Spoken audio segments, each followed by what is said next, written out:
qui fait peur, c'est qu'il y a des sondages qui donnent l'extrême droite à plus de 30%, ce qui veut dire 30 députés racistes au Parlement européen, et ça, c'est pas possible. Donc nous, il faut qu'on envoie le plus possible de députés de gauche et écologistes au Parlement européen.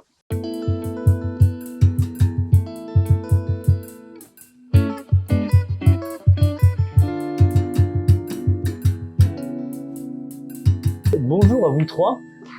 Vous êtes candidats aux élections européennes. Parallèle Sud ne suit pas forcément les élections européennes. En revanche, nous sommes très intéressés par vos profils. Est-ce que vous pouvez vous présenter en quelques mots chacun? Bien sûr. Tu veux commencer? Priscilla. Oui, bonjour. Alors moi, c'est Priscilla Ludowski. Je suis militante depuis 2018 sur les questions sociales et environnementales, et j'ai été dans le grand bain militant en lançant une pétition qui a initié le mouvement des Gilets jaunes. La pétition sera à quel moment de 2018? En mai. En mai, d'accord. Et les Gilets jaunes, c'était en novembre. On avait été surpris de voir l'ampleur que ça avait pris à La Réunion.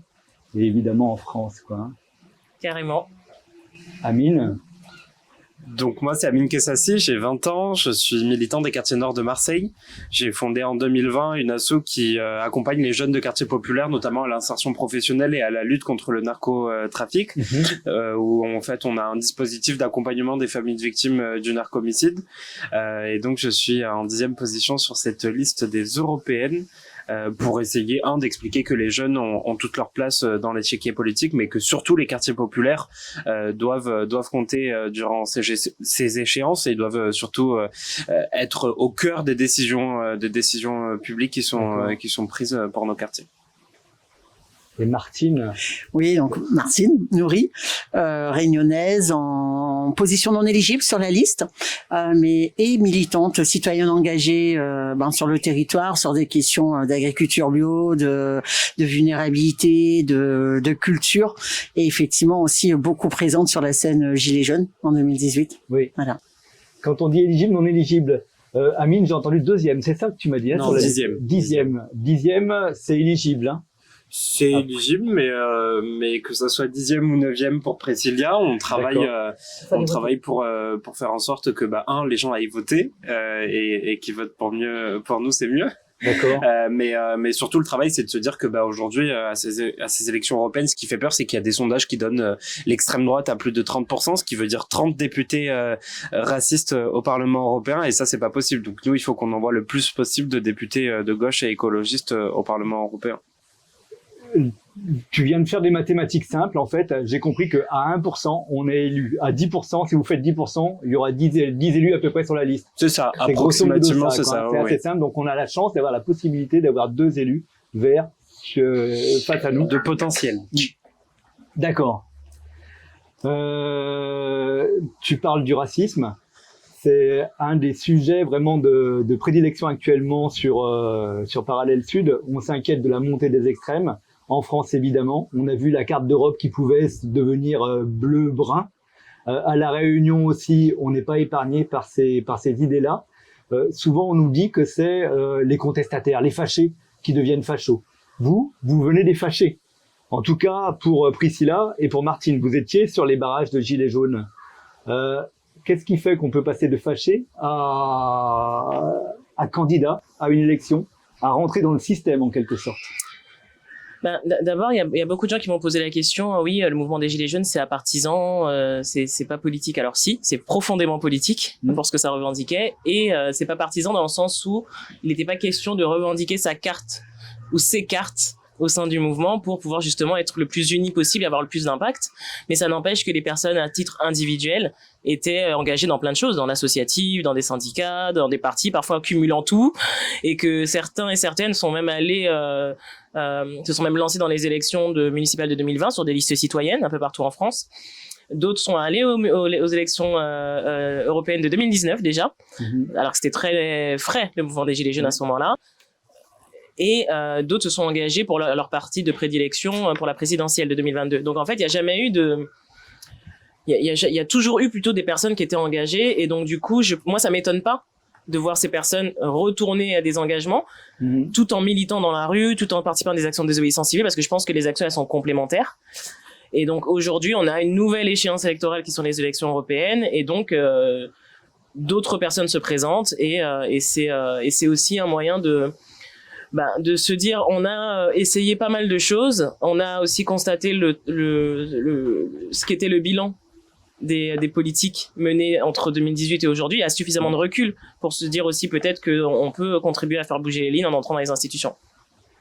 Est-ce qu'il y a encore une unité de ce qu'étaient les Gilets jaunes à l'époque, qui n'était pas forcément unis d'ailleurs, hein, et aujourd'hui? Parce que peut-être Martine peut nous répondre, notamment à La Réunion, on a eu des gens engagés sur les Gilets jaunes qui ont fini au Patriote ou au Rassemblement national. Oui, tout à fait. Je pense que les Gilets jaunes, on a toujours voulu croire que c'est quelque chose d'uni parce que c'est plus simple pour la lecture. Alors même qu'il y avait plein de raisons de la colère et que les gens ont trouvé dans les Gilets jaunes un espace pour pouvoir en parler, revendiquer et se dire bon, ok, on n'est pas tout seul et qu'on a de vraies raisons de pas être ok dans cette société telle qu'elle est. Je pense que profondément, les gens, ils marquent un vrai besoin de transformation de la société. Certains vont vers les patriotes, par le Rassemblement national, parce que le Rassemblement national ou d'autres, ils ont des réponses un peu simplistes. C'est les méchants, c'est les gentils. Alors que c'est beaucoup plus complexe que ça. Et pour moi, il y a un vrai mensonge de ce côté-là, en disant que c'est parce qu'on va avoir de l'extrême droite au pouvoir que les choses vont changer, que notre situation va s'améliorer. On peut pas se satisfaire de ça. Et pour moi, c'est essentiel de se dire, on a tous des raisons de ne pas être ok dans cette société. Certains vont aller par facilité ou par conviction, et il y en a qui partent par conviction vers des extrêmes. Mais il faut montrer un autre chemin. Et c'est peut-être ça aussi le chemin de passer de fâché à engagé en politique, c'est de se dire, en fait, on n'est pas obligé de tomber, rester dans la colère. Il y a une énergie de départ qui fait comme le volcan, ok, il pète, mais comment est-ce qu'on le transforme? Comment est-ce qu'on transforme et comment est-ce qu'on transforme dans quelque chose qui donne de la joie, qui donne de l'espérance, qui donne envie de faire ensemble, qui font croire au collectif et qui donne envie, moi, Amine qui vient des quartiers nord, qui est là et qui se dit bientôt peut-être que je suis député européen, moi ça me va très bien parce que il a pas attendu du politique pour être engagé, il a pas attendu d'être sur une liste pour être engagé. Et quand on vient des quartiers nord ou des quartiers populaires, comme quand on vient des outre-mer, un peu au banc de la France, on a plein de choses à apporter en fait à ce débat-là, et vraiment pour faire vivre ce côté, ce que dit l'Europe, unie dans la diversité. Le chemin est évidemment différent pour toi. Tu n'as pas été fâché, jamais. Vraiment, si. Moi, mon engagement, il part d'une colère, il part du fait que chaque année à Marseille, des dizaines et des dizaines de jeunes meurent. Mon engagement, il part aussi d'un deuil personnel. Enfin, je veux dire, c'est tout un tas de choses qui font que partout on est en colère, partout les gens sont déçus. Mais le constat, il est évident de dire que les extrêmes, ils montent partout en Europe. On le voit dans des pays européens, les extrêmes, ils arrivent au pouvoir. On le voit en Italie. Bon, d'ailleurs, ils disent beaucoup de choses, mais ils font l'inverse quand ils sont élus. Mais ce qui est terrible, c'est de se dire pourquoi est-ce qu'on en est arrivé là? La faute à qui? Qui en est le responsable? Qui est responsable de cette situation? Est-ce que c'est pas les forces de gauche et écologistes aussi parfois qui ont abandonné ces quartiers populaires, qui ont abandonné la lutte sociale, qui ont abandonné la voix des gens les plus précaires? Fut un temps, c'était la gauche qui venait dans les quartiers et qui portait la voix des plus précaires. Mais aujourd'hui, moi, dans les quartiers de Marseille, de Montpellier, de Nîmes, les seuls qu'on voit à venir, les seuls qu'on voit hors temps électoral, c'est les extrêmes. C'est eux aujourd'hui qui occupent le terrain, c'est eux qui viennent voir les gens.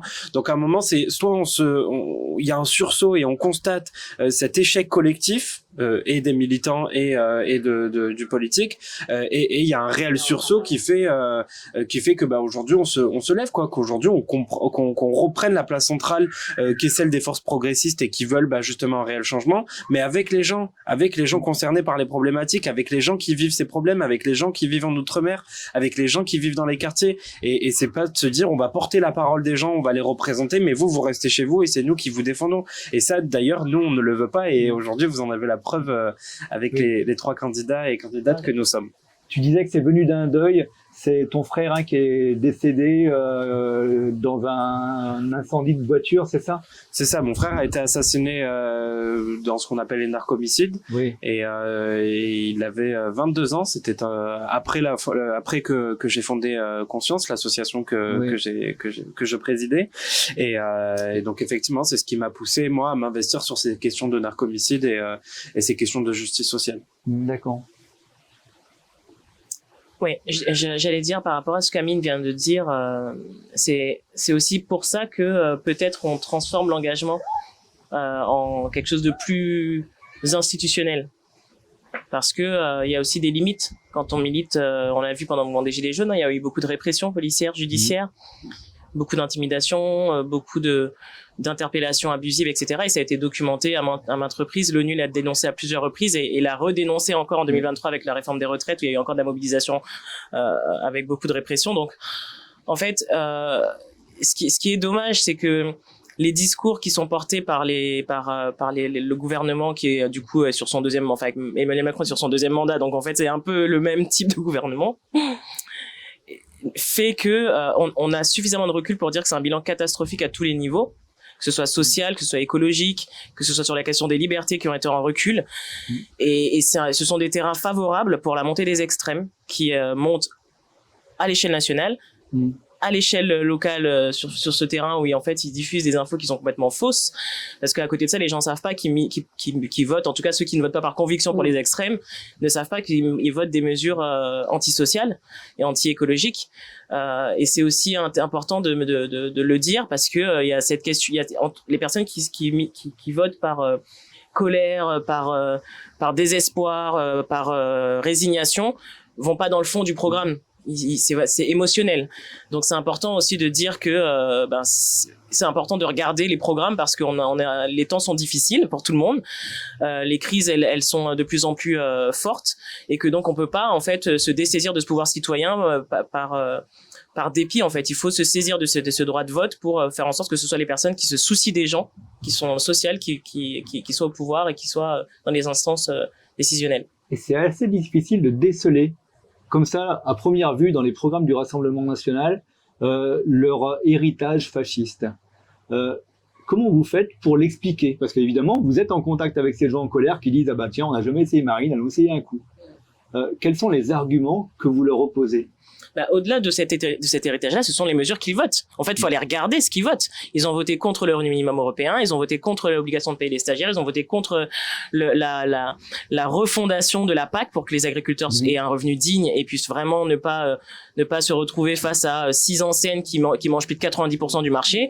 Ils ont voté contre la revalorisation des conditions de travail des soignants. On sait comment c'était compliqué pour eux, encore plus après la crise sanitaire. Ils votent contre tout le monde, contre les gens, en fait. Ils parlent de nous contre eux, mais c'est vraiment eux qui votent contre nous, contre tout le monde. Que ce soit des étudiants jusqu'aux seniors, ils votent contre tout le monde. Donc en fait, au-delà de l'héritage qui, du coup, fait ce qu'il fait depuis toujours, aujourd'hui encore jusque 2024, depuis jusque 2024, ils continuent à voter contre les gens. Donc ça, faut vraiment le dire, il faut vraiment c'est disponible, les votes ils sont disponibles sur les réseaux sociaux, sur les sites gouvernementaux, etc. Donc il faut le dire parce que c'est important que les gens le sachent, ils savent pas forcément ça. Et au-delà de ça, dans le sens des partis libéraux, des partis de droite, exactement, en quelque sorte, mais ils apportent en plus cet élément, on a trouvé un bouc émissaire, ça va être l'immigré. Ça va être l'étranger. Exactement. Et en plus de ça, et oui, mais ça c'est ils surfent sur ce truc-là depuis longtemps. Même ils surfent là-dessus aussi dans les outre-mer allègrement. Et puis ils font semblant de soutenir les gens alors que c'est pas du tout leur objectif. Et c'est malheureux parce qu'on voit bien les raids numériques qu'ils font sur les réseaux sociaux pour harceler les autres militants, pour harceler toutes les personnes qui seraient à leurs yeux issus de l'immigration, pour les silencier constamment sur le numérique, où ils sont favorisés par un Bolloré qui concentre les pouvoirs médiatiques mainstream. Donc du coup, tout est mis en place, ficelé bien depuis un certain temps, depuis qu'ils se sont renommés, surtout pour faire qu'en fait ils soient plus acceptables, et pour qu'on oublie en fait le fond, c'est-à-dire le fait qu'ils ne bossent pas pour l'intérêt général. Peut-être que je te donne. Oui, et puis faut aussi se dire que le profil de ceux qui passent au pouvoir pour le Rassemblement national et Reconquête, c'est pas un profil populaire. Ils vont dire oui, on travaille pour le peuple, etc. Mais si on regarde leur profil, il y a eu des études qui ont été faites. D'un point de vue sociologique, c'est bonne gros oiseaux. Oui. C'est des gens qui ont fait des grosses études. C'est des gens qui sortent de familles qui ont un certain capital social, culturel. C'est des gens qui se partagent aussi un peu le pouvoir en famille, hein, parce que Reconquête et Rassemblement national, on a du Le Pen. Oui. Bardella, c'est pas très loin de Le Pen, et que ça va être quand même des gens qui se partagent le pouvoir entre eux, qui se cooptent un peu parce que on est dans les mêmes sphères. Donc on est vraiment sur de la préservation de privilèges, et on est sur la préservation de privilèges pour en faire quoi? Si on regarde au-delà des votes, comme disait Priscilla, si on regarde les présences, en fait, il y a des taux de présence qui sont très bas. En fait, ils sont hyper bons sur l'absentéisme au Parlement européen. Qu'est-ce qu'ils font? Il y a eu aussi des études là-dessus dernièrement, ils vont rencontrer les autres, ils vont rencontrer les technocrates et tout. Et en fait, ce qui se passe, c'est qu'en fait, ils s'achètent une conscience, ils s'achètent un réseau. Et Marine Le Pen, elle disait sur Le Monde en janvier 2023, nous, en fait, on va pas pour des carrières parlementaires. On y va pour se préparer et préparer des membres de gouvernement. Et en fait, c'est ça, c'est aller, capitaliser, rencontrer les gens, se former pour être de bons ministres, etc. Aller prendre le pouvoir, parce qu'en attendant, il y a de l'argent qui rentre, hein, parce que on rappelle quand même qu'indemnité de parlementaire, c'est quasiment 10 000 euros. Donc, quand on n'est jamais présent et qu'on touche 10 000 euros, on va pas se dire que l'ANA peut défendre de bonnes plus misères, en fait. Et il faut aussi là-dessus que l'important. Et souvent, à La Réunion, il dit ça sert à payer leur campagne, on se rend compte que cet argent est détourné. Et il est détourné. Marine Le Pen passe bientôt aussi encore en procès pour mauvaise utilisation de fonds européens. Et il y a aussi un vrai mensonge dedans. En France, il dit que les problèmes, c'est les Outre-mer qui coûtent cher avec le RSA, etc. Dans les Outre-mer et à La Réunion, on va dire nous que c'est les Maoris ou les Comoriens le problème. Et à Mayotte, il dit que c'est les Comoriens. En fait, il trouve toujours un plus faible que l'autre. Et c'est un discours qui n'est pas tenable, en fait. L'idée, c'est tout pour mes privilèges, les privilèges de ça qui ressemble à moi, et allons prendre le pouvoir. Et concrètement, avec une extrême droite qui prend le pouvoir, moi, mon marmaille, ça n'a pas fait les études en France. Hein. Et ça, il faut que nous posions à nous aussi la question quand nous allons à La Réunion. C'est que ça nous veut pour une bonne marmaille. Est-ce que nous voulons que notre bonne marmaille est capable, parce que je n'ai pas très blanc, à aller faire les études partout en Europe, parce qu'il fait aussi partie de ça, nous contribue aussi à l'Europe, ou bien nous, ça être obligé de garder Azote ici, parce que nous n'a pas envie que il prend Azote un contrôle de police. Nous n'a pas envie que Azote justifie au quotidien, moi les Français, moi les Européens. Et nous voyons qu'on a des gens pas blancs, qui ça va en Hongrie, en Roumanie, dans certains pays où ça n'a déjà beaucoup d'extrêmes, on en a des problèmes contre eux autres, en fait. Et c'est un vrai questionnement. Il faut nous poser à nous la question, quoi nous veut pour l'avenir? Bien sûr, on a la question écologique, mais on a aussi la question de l'humain. Est-ce que nous avons envie de garder ce droit et cette possibilité de pouvoir partir partout en Europe parce que l'échange y enrichit à nous? Ou bien nous la peur parce que notre marmaille, ça saute la mer et il est risquable qu'on tombe sur le monde, il dit, ou les Noirs, ou les pas dignes d'être là. Et Priscilla a parlé sur la question des répressions policières. C'est que, concrètement, on sait que la violence, elle est encore plus présente là maintenant. Parce que on a ouvert les vannes, c'est bon, vous pouvez taper. Le Rassemblement national au gouvernement, c'est ça. Il y a déjà des lois qui sont plus dures qu'avant. Et qui sont dures, et des policiers qui sont protégés sur des exactions, sur des choses qui sont inadmissibles dans un état de droit. Pas tous les policiers, mais certains. Et du coup, on fait quoi? On laisse monter encore plus haut pour voir s'il est vraiment mieux? Il faut vraiment monter sur franchement, c'est ça. Est-ce qu'il faut vraiment qu'on assise sur un pied de coco ou attendre que le coco il tombe pour dire que ça fait mal? Parce que tu parles de leur absentéisme au Parlement européen, mais s'ils obtiennent une majorité ou si on est de plus en plus obligé de passer par eux pour obtenir une majorité là-bas, quel sera leur pouvoir de nuisance? Qu'est-ce que ça va changer? C'est énorme. C'est énorme parce qu'en fait, globalement, juste pour parler d'un point de vue mécanique, les lois européennes, c'est des lois supranationales. C'est-à-dire que ceci impose Azote aux lois françaises. Donc, il faut une adaptation. Si nous parlons du droit des femmes, des droits autour de l'IVG, des droits de la protection aussi des immigrés, etc., l'Europe y permet de temporiser un peu et de trouver une moyenne pas totalement bonne, mais pas totalement trop mauvaise. Si on a une vraie majorité d'un point de vue extrême droite, déjà l'Europe, il s'est de plus en plus dur. Et donc après la France, ça va appliquer, nous va appliquer. Et que franchement, nous n'aura moins de protection. Aujourd'hui, si la France, il veut pas quelque chose, nous peut essayer d'aller sur l'Europe en essayant de trouver quelque chose qui temporise. Mais si l'Europe est très très extrême droite et que la France est très très extrême droite, et c'est compliqué. Et Amine, tu disais, la gauche était dans les quartiers de Marseille, ils étaient avec nous, et puis finalement, ils n'ont pas fait le boulot, quoi. C'est pour ça que maintenant, c'est le Rassemblement national qui avance. Maintenant, vous, on peut considérer que vous êtes sur une liste de gauche. C'est vous, les nouveaux, à aller dans les quartiers, même si tu y es probablement né. Comment vous ferez pour réussir ce que vos prédécesseurs verts, socialistes, n'ont pas réussi? juste d'abord pour compléter ce qui a été dit jusqu'à présent, moi ma génération c'est la génération climat, c'est les jeunes qui s'engagent pour l'environnement. Et aujourd'hui, les directives européennes, c'est des directives qui protègent l'environnement, qui protègent le littoral, qui protègent le vivant, en tout cas qu'ils doivent. Elles le font pas assez, mais on doit aller vers là.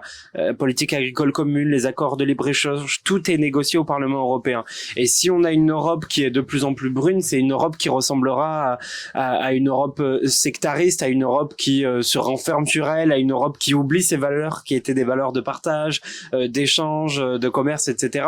Et donc c'est une Europe terrible vers laquelle on se tourne si c'est une Europe brune qu'on aura le 9 juin.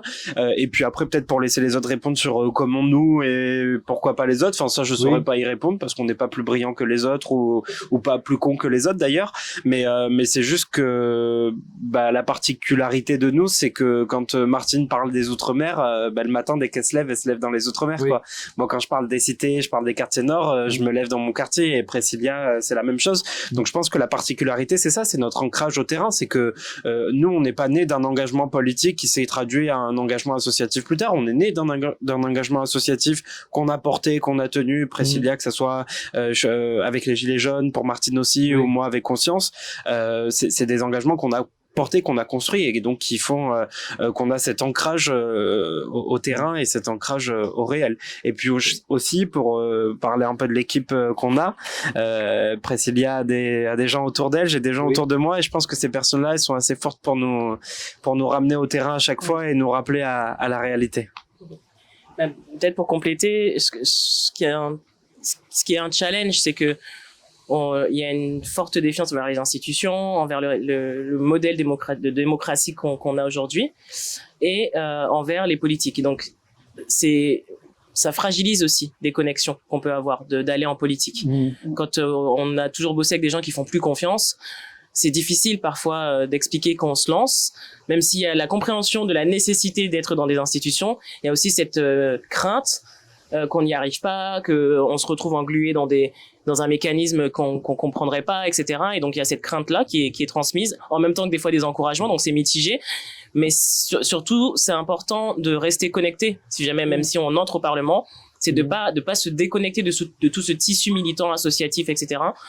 Parce que c'est important. C'est important parce que ce sont des organes qui nourrissent tous les plaidoyers, qui nourrissent les propositions d'amendements et il n'est pas question qu'on se retrouve isolé avec tous les grosses boîtes qui font du lobby au Parlement. Il faut justement qu'il y ait un contrepoids avec un pouvoir citoyen de la société civile qui fait que, un lobby citoyen qui fait que, justement, on reste constamment en travail avec toutes ces organisations-là.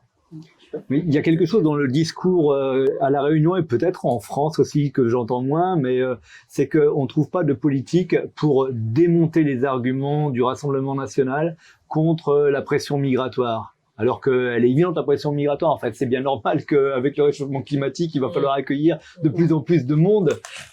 Et ils ne le font pas parce que c'est pas populaire. On a des députés ici qui vont parler de Mayotte numéro 2 à La Réunion, qui sont eux aussi dans la stigmatisation. J'imagine que pour vous aussi, vous êtes pour l'accueil des réfugiés, des choses comme ça, mais que c'est pas un discours facile à faire passer. Il faut faire de la pédagogie. Comment on fait ça? Non. Et après tu le diras. Enfin, moi en tout cas, et je pense qu'avec Priscilla on partage cette vision-là. C'est pas une question d'être pour l'accueil ou pas contre l'accueil. Enfin, c'est une question de la France est quand même un des pays qui garantit un certain nombre de libertés partout dans le monde. C'est un pays qui donne envie en termes de liberté, en tout cas qui donnait jusqu'à très récemment. On a pu voir le contrôle de la presse, etc. Enfin bon, bref, il y a un tas de choses qui font que ça commence à changer, mais il faut qu'on se batte. Mais c'est une question de dignité humaine aussi. C'est une question de pourquoi nous est-ce que on part en Afrique piller les ressources des pêcheurs du Sénégal par exemple, et puis ces pêcheurs après ils deviennent passeurs. C'est ce qu'ils racontent eux-mêmes. Hein. C'est si les chalutiers français arrêtaient de venir nous piller nos côtes et notre littoral, peut-être que nous on serait pas passeurs aujourd'hui. Enfin bon bref, au-delà de ça, c'est aujourd'hui comment on fait pour nous contrepeser cet ancien système colonialiste qui est toujours présent et qui fait que c'est la France qui spécule et l'Europe d'ailleurs qui spécule le prix du blé, le prix du maïs, le prix du pétrole, et c'est nous qui allons dans les pays, on va acheter ça, mais il y a des conditions, il y a ci, il y a ça. Enfin, à un moment, il faut aussi qu'on redonne de la souveraineté aux pays, enfin que les pays reprennent leur souveraineté et que nous on se mette à les traiter d'égal à égal, quoi. Qui est de réel accord, qui est un réel laisser à ces pays pour qu'ils puissent se développer. Et ça, c'est aussi une des compétences européennes, d'accompagner les pays en voie de développement pour les accompagner à cette effervescence et les accompagner surtout à enfin et finalement l'Europe c'était ça initialement, c'était de se dire que déjà au niveau européen on atteint toutes et tous le même seuil, les minima sociaux, qu'on combatte la pauvreté au niveau européen et on n'est pas en train d'y arriver, et comment après on veut nous aller donner des leçons ailleurs. Enfin, c'est pas possible, quoi. Ouais, peut-être en complément de tout ça, j'ai envie de dire qu'il y a un gros travail de pédagogie encore une fois à faire. Si je fais le parallèle avec un sujet qui n'a rien à voir, mais sur la forme, c'est les sujets d'enjeux climatiques. On n'en entendait pas beaucoup parler et où il y a eu beaucoup de travail des ONG, des associations pour faire que ce soit mis à l'agenda du débat public. Et que ça devienne une vraie conversation nationale avec plein de points de vue, etc. On n'a qu'un son de cloche pour l'immigration. On dit juste c'est un problème, c'est un danger. Point. Il n'y a pas de pédagogie autour de ça parce que encore une fois c'est quelqu'un d'extrême droite qui détient la majorité des médias. Et je pense qu'il faut vraiment maintenant une grosse mobilisation des journalistes, au-delà d'événementiels qu'on peut voir, au-delà de chartes, au-delà de tribunes, il faut vraiment une forte mobilisation des médias, parce qu'en fait c'est vraiment un danger ce qui est dit à la télé.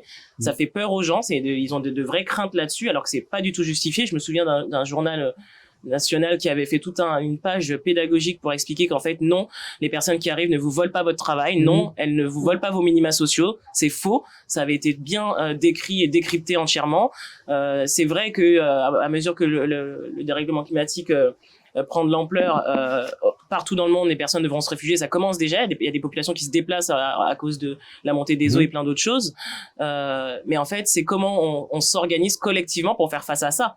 Et en fait tant qu'il y aura pas un parti ou des partis ou un gouvernement qui propose un vrai plan d'accueil, d'accompagnement des personnes qui arrivent et aussi de prise de responsabilité sur tout ce que Amine a dit tout à l'heure, on verra pas d'horizon, parce que les gens voient pas d'horizon. Il y a l'extrême droite qui leur dit c'est danger, on est chez nous, dégagez. Voilà, c'est ça leur message.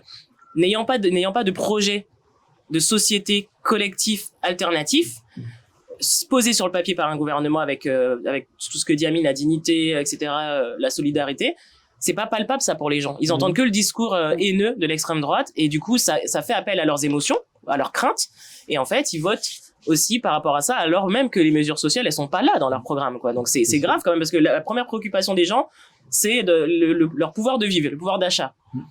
Il y a l'immigration dans le top 3, mais c'est d'abord le fait de pouvoir vivre. Et ils arrivent à passer outre le premier point du top 3, tellement on leur fait peur, en fait. Donc c'est grave de se dire qu'on vote même pas pour son pouvoir de vivre, on vote parce qu'on a peur, parce que l'extrême droite nous a dit que. Alors même qu'on a dit tout ce qu'on a dit tout à l'heure. On a eu une période, peut-être qu'on rêvait, on disait la France black blanc beurre. À La Réunion, on était trop fiers de notre bâtardicité. Ça, c'est un terme de Daniel Waro que je reprends avec plaisir. Et aujourd'hui, on a l'impression qu'on se renferme les uns sur les autres. Quelle réponse on apporte aux gens qui se renferment?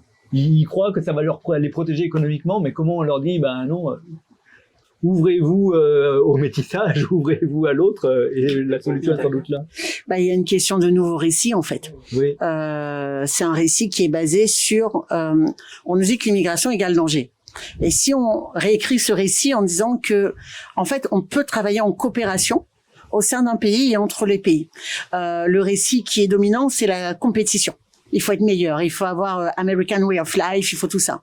Si en face on met coopération, convivialité et qu'on montre en fait des interdépendances et que le fait d'accompagner certains à remonter leur vulnérabilité, ça va peut-être aussi permettre aux gens de rester chez eux. En fait, en plus Créole, il connaît ça. Quand on brille, il est enterré ici, là, on saute pas ici. On peut aller voir le monde, mais on revient. Et on ne se déplace que parce que on n'est plus bien chez soi. Mais qu'est-ce qui fait qu'on n'est pas bien chez soi? Ça peut être une question politique, et on sait que les questions politiques, quand on a la corruption, etc., nos grosses entreprises françaises, européennes, américaines, chinoises, elles sont pas loin derrière, parce qu'il y a de l'instabilité et du déséquilibre. Il peut avoir le côté climatique, ou il peut le côté où en fait la Terre elle est plus habitable. Mais qu'est-ce qui va faire ça? l'extraction de ressources, l'extraction de bois, le fait qu'on déséquilibre en fait là-bas pour être bien chez nous. Et peut-être que les gens ils aiment pas ce discours-là et que les politiques ils veulent pas faire parce que nous dit aux gens, en fait, chacun a sa part de responsabilité. Nous n'est pas coupable, mais nous les responsables. Quand ils décident d'acheter des vêtements en mode slow fashion, et il m'y connaît qu'il a été produit dans des conditions désastreuses pour des enfants, pour des Ouïghours, pour des femmes, mais que m'y achète quand même. Mais il est responsable que les gens là-bas, à un moment, ils disent, ben, ça vient rôde un peu un meilleur endroit de vivre. Mais si nous recevons sur, OK, nous fait attention aux planchers sociaux, mais partout, pas que seulement en France, dans mon quartier ou en Europe, mais partout ailleurs dans le monde. M'y achète à la juste valeur du tissu. Disons que m'y achète pas la robe que les fêtes. Mais à côté de moi, une nana, des gens qui n'a du talent de couturière. C'est pas moi, ça l'éclaire, mais m'y connaît de monde autour de moi qui fait ça super bien. Bah, le prix que m'y met pas dans le vêtement que l'étouffer, m'y fait travailler les gens autour de moi. Et en fait, il fait monter le pouvoir d'achat et la dignité des gens autour de moi. Et nous l'est sur l'utilité, sur l'activité que génère du revenu et de la dignité et du lien social. Donc, relocaliser des activités en France, il permet de travailler sur le talent des gens. En travaillant sur le talent des gens, on fait remonter la fierté. Et le problème aujourd'hui, c'est pas de l'immigration, c'est une question de richesse. C'est de répartition inégale des richesses. Les bonnes gros, là, les autres, ils payent pas d'impôts, les autres, ça va ailleurs, les autres, ils font de l'optimisation fiscale. Et c'est le bon petit qui paye tout. Il paye la TVA. Il paye la TVA et tout le reste. Et après, il va dire au petit, bah, en fait, c'est pas haut encore, c'est ça qui est encore plus petit que haut. Mais sérieusement, en fait, c'est pas là qu'il faut regarder. C'est tous ces systèmes qui permettent à des gens qui ont encore des privilèges, de réseau, de pouvoir, de décision, de connaissances, de faire en sorte que je te paye le moins possible. De dire, comme Marion Maréchal Le Pen l'a dit dans un débat face à Marie Toussaint, moi, je suis pour l'excellence de l'école privée. Et en fait, du coup, il veut dire quoi? Toute notre bonne marmaille, ça va en public, en sorte azote? Et c'est ça, en fait, l'extrême droite. C'est de monde qui dit, nous veut des choses que les biens pour nous profite de la bonne santé, du bon hôpital, etc. Quand nous gagne mieux, bah, nous paye notre propre école privée, et les autres en sortent azote. C'est là-dessus qu'il faut pas aller. Il faut réenchanter et redonner de la joie, de l'espérance, et en disant que, ouais, de l'engagement, il coûte pas. L'engagement, c'est pouvoir dire, bah, nous travaillons ensemble sur des sujets que les complémentaires, nous trouvent des méthodes pour coopérer. Et si nous réussissons à faire à petit niveau entre nous, c'est une disposition d'esprit et une posture que nous pouvons faire après dans nos relations avec d'autres États, avec d'autres collectifs. C'est sanctionner aussi. On n'a pas beaucoup parlé de ça, mais il y a aussi le fait de sanctionner les paroles qui sont haineuses et qui vraiment visent à diviser les gens jusqu'à créer des conflits, jusqu'à créer des... Peut-être que conflit, c'est fort comme mot, mais à l'échelle d'une nation, les gens qui sont en conflit au quotidien, Martine parle de lien social, mais si ton voisin, tu as peur de lui, ça génère quoi comme type de réaction? De l'agressivité, de la colère, de la méfiance. On a vu pendant la crise sanitaire qu'il y a eu beaucoup d'actions de solidarité spontanées qui se sont faites alors même que le gouvernement n'arrivait pas à tout gérer. Tout ça pour dire que tout ce qui vise à diviser la population, ça devrait être de plus en plus observé, documenté, sanctionné. Parce que c'est quoi l'intérêt derrière de faire ça? Il y a pas un bel intérêt derrière le fait de diviser les gens et d'avoir des propos haineux. On n'a pas parlé beaucoup du numérique aussi, mais c'est un gros terrain pour l'extrême droite, le numérique, où les gens sont harcelés, où il y a des propos racistes, sexistes, vraiment xénophobes à tout niveau.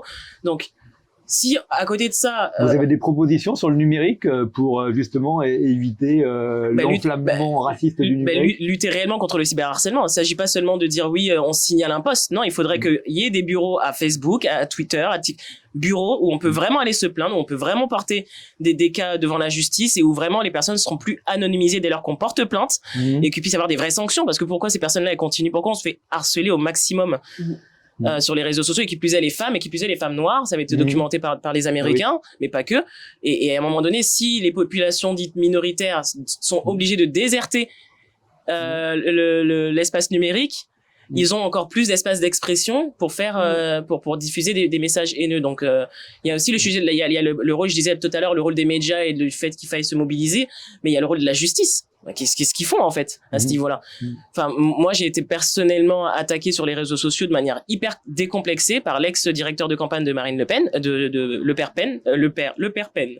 Pas du tout. Comment il s'appelle? Père Le Pen. Oui. Père Le Pen. Par Jean-Marie Le Pen, Ouais. de Jean-Marie Le Pen, avec d'autres personnes qui se présentaient à ce moment-là aux élections municipales et qui ouvertement ont pris ma photo et ont commencé à mettre des propos racistes où je leur ai dit je vais porter plainte, etc. Ils ont pas retiré. J'ai porté plainte. Ça a été rejeté par la procureure, mais avec des captures d'écran, preuve à l'appui, ça leur a pas fait peur de savoir qu'on porte plainte. En fait, ça leur fait pas peur puisqu'ils n'ont pas de sanctions. Donc ils continuent tranquillement à vous insulter et à avoir des propos racistes sur les réseaux sociaux parce qu'ils savent qu'ils ne seront jamais poursuivis et parce qu'il y aura pas de sanctions derrière. Et ils sont pas inquiétés du tout. Donc pourquoi ils arrêteraient? La justice n'a pas réagi dans votre cas. Ça lui est arrivé quand même de condamner pour propos racistes des leaders du. Quand ça fait des gros cas et que ça dépasse, quand ça fait du buzz, quand les médias commencent à s'en saisir. Mais voilà, quand tous les jours on se fait harceler sur les réseaux sociaux, il y a pas de suite. Il y a même preuve à l'appui parce que ça aurait pu être un classement sans suite parce que faute de preuve entre guillemets. Mais là il y avait tout et même après la plainte, après le rejet de la plainte. Je suis retourné sur cette page qui n'avait même pas mis en privé, donc ils ont laissé en public. C'est se dire à quel point ils se sentent vraiment à l'aise, quoi. Oui, parce que tant qu'ils sont pas condamnés, ça leur sert. Je pense qu'ils réussissent à gagner des voix comme ça. C'est ça. Ouais. Ils gagnent des voix. Prends le micro. Ils gagnent des voix et ils découragent les gens. Parce que du coup, c'est ça, c'est que si le numérique est pas un espace safe où on se sent en sécurité pour poser des choses, les gens qui déjà ont pas accès aux espaces de pouvoir, de communication, de décision, le réseau social est un vrai espace où on pouvait militer. Quand on commence à être attaqué, on le voit de plus en plus, même sur des réseaux professionnels, où les gens montrent, là, il y a vraiment des gens, il y a des trolls, il y a des gens qui viennent attaquer ouvertement. Du coup, on peut soit rester, parce que on se dit, il faut vraiment rester, parce qu'on a des gens autour de nous qui nous rassurent, qui nous accompagnent, etc. Mais la majorité, en fait, va partir. Donc, toutes ces voies alternatives, où est-ce qu'elles vont avoir de l'espace pour s'exprimer et pour raconter un récit différent. Et c'est pour ça que le numérique est hyper important et qu'il faut vraiment avoir ce côté justice et sanction et exemplarité, parce qu'il faut que les militants, il faut que les gens qui s'engagent continuent de se dire que ça peut être un espace pour propager des récits différents, pour propager des bonnes nouvelles. Propager aussi des bonnes nouvelles. Parce que sur la lutte écologiste, il y a aussi ça, les gens disent... en fait, on s'engage, on voit pas grand chose derrière. Et il y a quelques influenceurs qui commencent à mettre les 5 bonnes nouvelles écologistes de la semaine ou du mois. Et ça, c'est important de se dire, bien sûr, il n'y a pas des énormes victoires tout de suite, tout le temps. Mais régulièrement, il y a des petites choses et il faut les célébrer. Et c'est peut-être ça aussi qui est important. Je disais tout à l'heure de la joie, du réenchantement, c'est recélébrer les choses. Là, on a réussi. Ok, c'est un pas. Mais on célèbre ça et on se recharge et next. Et là, on a un fort risque d'une forte abstention le 9 juin, comme à toute élection européenne. Quels sont vos arguments pour convaincre les électeurs de voter pour vous, tout simplement? Qu'est-ce que vous allez changer, quand vous serez élu député européen? Déjà, on porte chacune des sujets particuliers, et notamment en termes de démocratie, pour Priscilla, en termes de participation citoyenne, etc. Mais Priscilla pourra vous en dire un mot. Mais aujourd'hui, moi, quand je vais voir les jeunes des quartiers populaires, ce que je leur dis, c'est que longtemps, on a parlé à notre place, longtemps, des gens ont placé des mots sur nos mots MAUX. Oui. Et ces gens-là ne comprenaient pas ce qu'ils disaient, ne comprenaient pas ce que nous on vivait, ne comprenaient pas la réalité du terrain. Et aujourd'hui, il y a l'occasion d'envoyer un jeune qui nous ressemble au Parlement européen, et deux, au Parlement européen, moi, je saurais quelles sont mes priorités, quoi. Je veux dire, la lutte environnementale et la lutte sociale, c'est intimement lié, et j'en suis convaincu. Mais dans un premier temps, moi, avant d'aller parler d'écologie aux jeunes de quartier populaire, il faut dans un premier temps qu'on leur garantisse de vivre.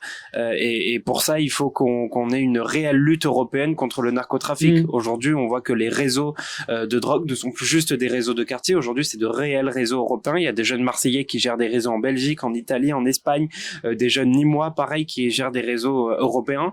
Et donc la réponse, elle doit être européenne. L'Allemagne vient de légaliser le cannabis, donc l'Europe doit entamer un débat autour de cette légalisation du cannabis, parce qu'on ne peut pas juste légaliser dans un pays et laisser les autres continuer à mener ces politiques répressives qui ne mènent nulle part d'ailleurs. Et puis c'est entamer un tas de débats au niveau européen pour réimpulser des choses dans nos quartiers, notamment la rénovation thermique des bâtiments. Aujourd'hui, il y a plein de bailleurs sociaux, moi, que je visite, 2018, où il y a eu une explosion des charges locatives sur les 2 dernières années. Moi, dans le bailleur social dans lequel je vis, en 2022, on payait pour un T3 88 € de charges mensuelles, et depuis l'année 2023, on paye 167 € de charges mensuelles pour un type 3.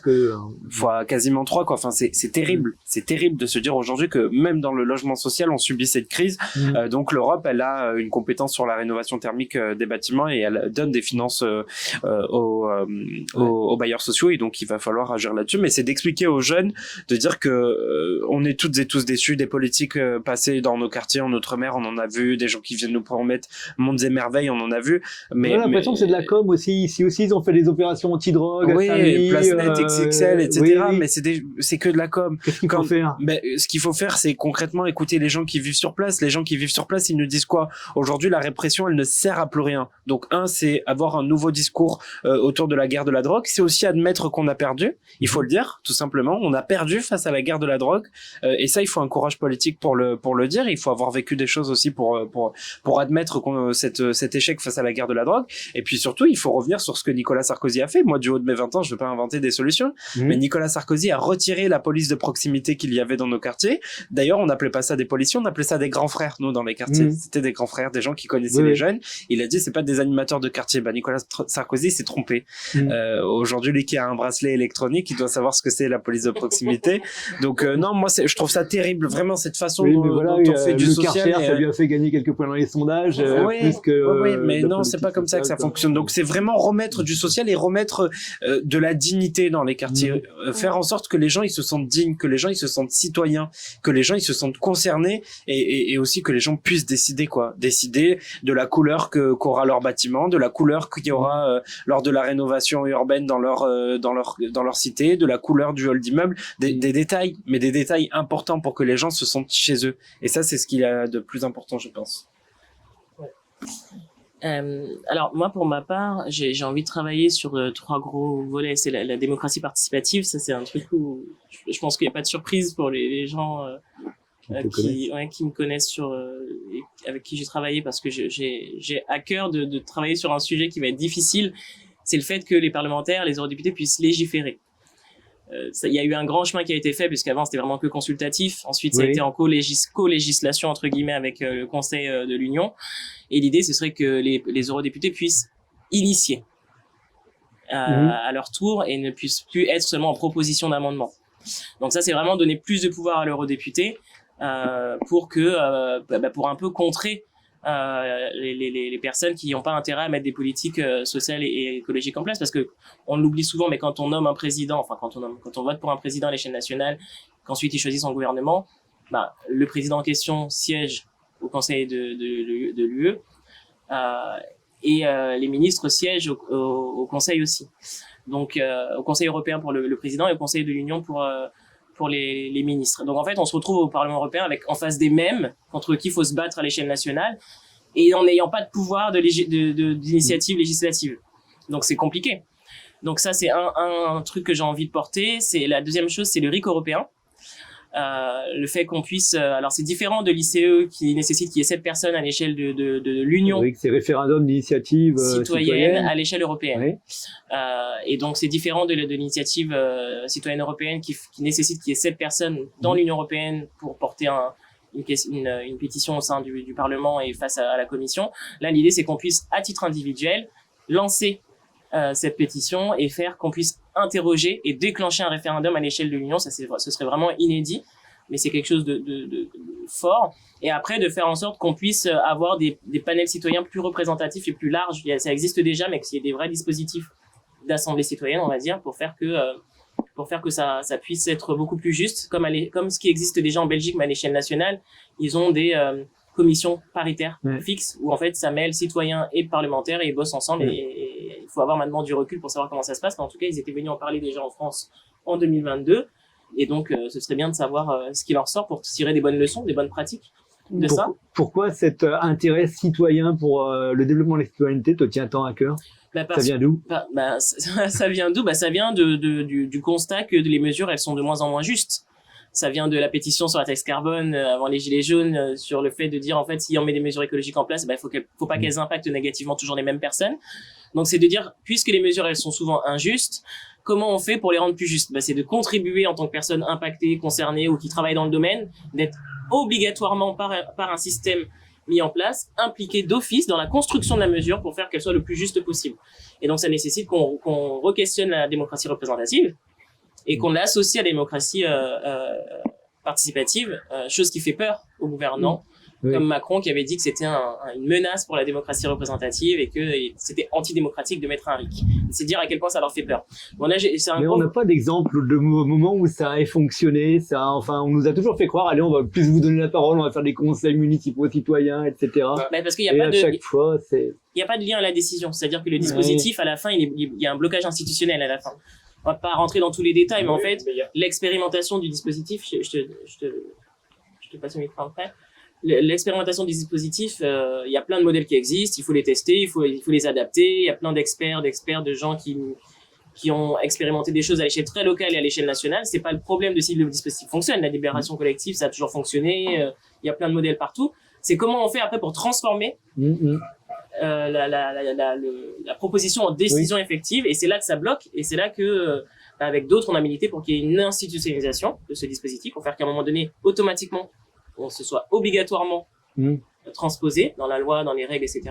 Ou d'autres moyens de faire que la population soit consultée, donc que ce soit des dispositifs qui déclenchent un référendum, pour qu'ensuite, une fois que le dispositif il a impliqué un certain nombre de personnes, il puisse ensuite questionner la population dans son ensemble pour... Oui, parce que c'est trop décevant d'être consulté, écouté, et puis ça change rien à la fin. C'est pour ça qu'il faut changer. Bon, là, j'ai pris un gros temps sur la démocratie, je vais aller rapidement sur les deux autres, c'est les violences policières. C'est un gros sujet pour moi, où j'ai envie de lancer un état des lieux des pratiques de maintien de l'ordre à l'échelle des 27 pays, qui mettront de toute façon la France au premier plan, parce que la France est le pays d'Europe qui tue le plus. C'est documenté, c'est plus une question, on n'a plus de doute là-dessus. Il y a à la fois les militants, les écologistes qui de plus en plus font face à la répression judiciaire et policière. Tout à l'heure on parlait d'écoterrorisme, etc. Et de plus en plus ça c'est inscrit dans des dispositifs qui permettent ensuite de légiférer de manière plus dure, comme la loi de sécurité globale et tout ce qui a suivi. Il y a la répression des mouvements sociaux syndicaux, la répression des journalistes, la répression des militants plutôt judiciaires mais aussi physiques, des militants en outre-mer, et la répression du mouvement des Gilets jaunes qui a été pas inédite, mais en tout cas incroyablement violente. Et on a eu 3 éborgnés en quelques jours ici, quoi. Aussi. C'est énorme ce qui s'est passé. Et du coup, c'est comment en fait on fait cet état des lieux pour ensuite dire il faut absolument réformer ça pour aller vers une désescalade de la violence à l'échelle de certains pays nordiques où il y a des choses qui ont été mises en place. C'est l'indépendance de l'IGPN, il n'y a pas de police qui enquête sur la police.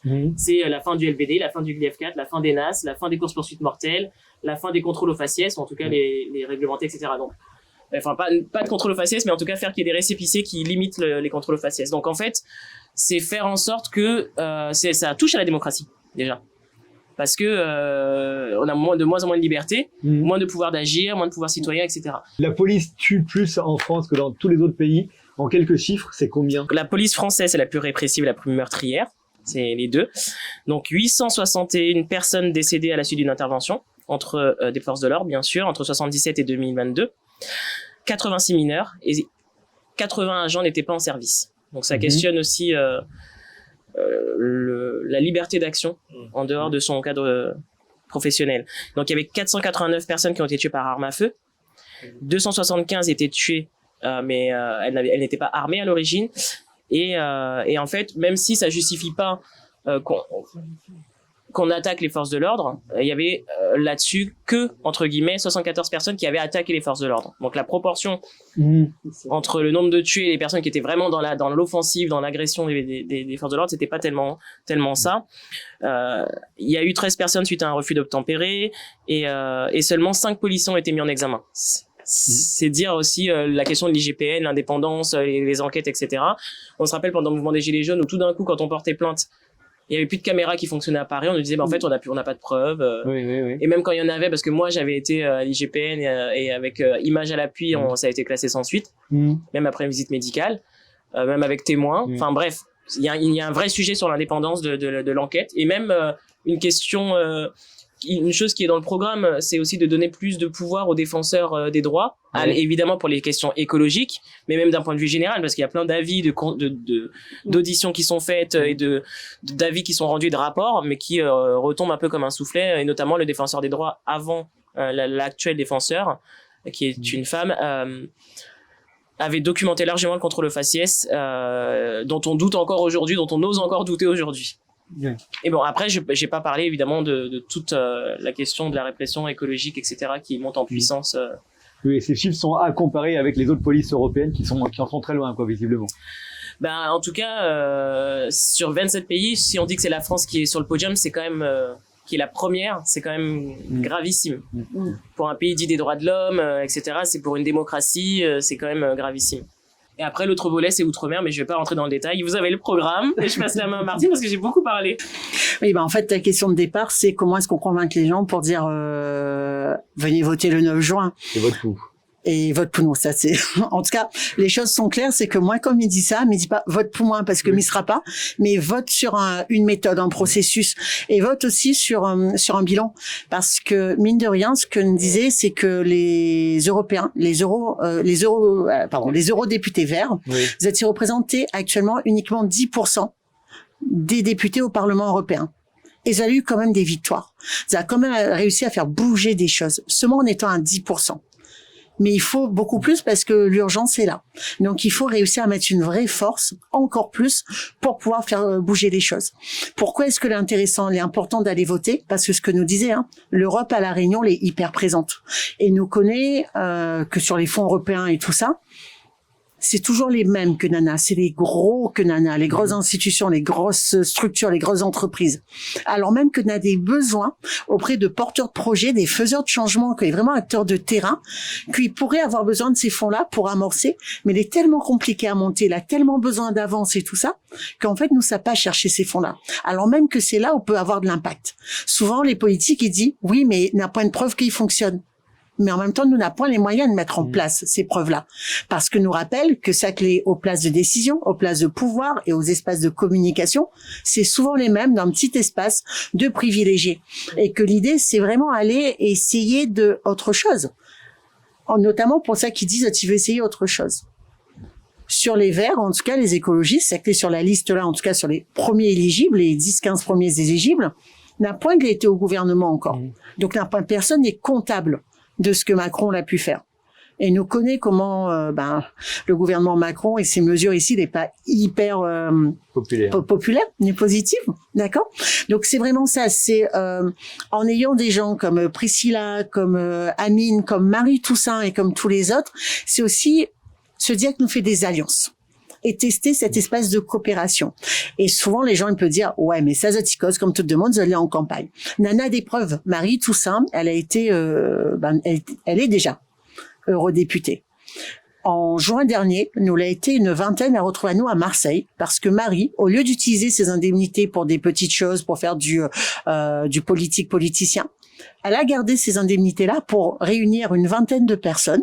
Donc, dans l'association Conscience chez Amine, où il y avait des gens du voyage, des gens que l'a impacté par l'amiante, des gens que l'a impacté par les pollutions de Toulouse, des gens dont les filles ou sœurs les décédés du fait de pollution industrielle, etc. Pour que nous réfléchissions collectivement à qu'est-ce est la justice environnementale et qu'est-ce qui réunit toutes ces personnes que les surexposées aux pollutions, aux risques pour la santé, etc. Et comment nous pouvons ensemble collectivement travailler. On va dire par là que cette réflexion, elle a été menée parce qu'elle a eu envie de le faire et elle a eu besoin d'être connectée au terrain. Et moi, c'est aussi pour ça que Mille est là, c'est que nous a aussi cette garantie, parce que Marie l'a fait cette preuve-là, qu'elle est une élue qu'elle est en lien avec le terrain, qu'elle est une élue que les proches des gens du terrain, et que quand il faut monter en tribune, elle est capable de faire reconnaître l'écocide comme un crime au niveau européen. Et c'est aussi de dire que testons. Moi, il me reste de ce côté-là citoyen. Donc, dans quelle mesure est-ce que nous peut tester des mécanismes s'il faut des preuves de concept? Allons faire. Une Priscilla, un Amine que au Parlement européen. Comment nous va travailler collectivement ensemble et comment nous va réussir à rendre compte de, oui, ok, vous êtes au Parlement, mais comment nous met les mécanismes sur du pouvoir d'agir? Comment nous réussir à faire remonter la parole des gens et faire transformer en vraie action au niveau du Parlement? Et donc, vous avez en commun, c'est votre premier engagement sur une liste électorale. Qu'est-ce qu'il faut vous souhaiter? C'est assez personnel comme question. Hein. Est-ce que vous souhaitez devenir un jour secrétaire d'État, puis ministre, puis toc, ou qu'est-ce que vous souhaitez à vous?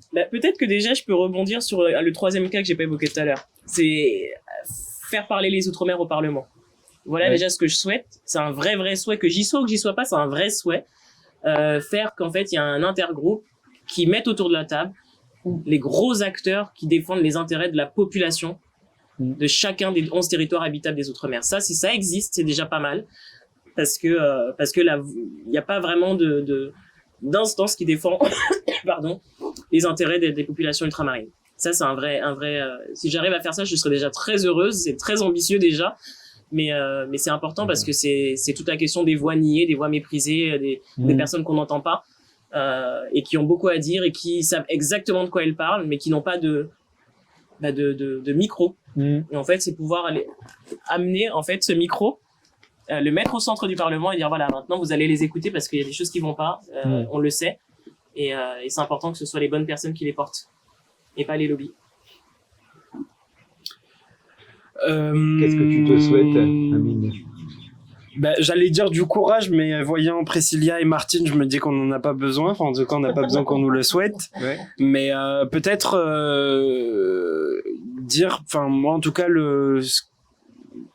là où je pourrais dire qu'on aura réussi quelque chose, c'est quand les jeunes des quartiers, de mes quartiers, ne diront plus il y a les Français et nous, il y a Marseille en centre-ville et nos quartiers à nous, comme si on était à chaque fois à part, comme si on était à chaque fois des sous-citoyens, mais que de par les politiques publiques qu'on va pouvoir mener, de par la considération qui va leur être donnée, de par la place centrale qu'ils vont de nouveau réoccuper dans l'échiquier politique. Je dis bien réoccuper parce que fut un temps dans l'histoire et on l'a oublié, mais les jeunes occupaient une place très très importante dans la lutte sociale, notamment les étudiants, et du coup je pense que c'est qu'on retrouve cette place centrale en France. Et toi Martine, qu'est-ce que tu te souhaites?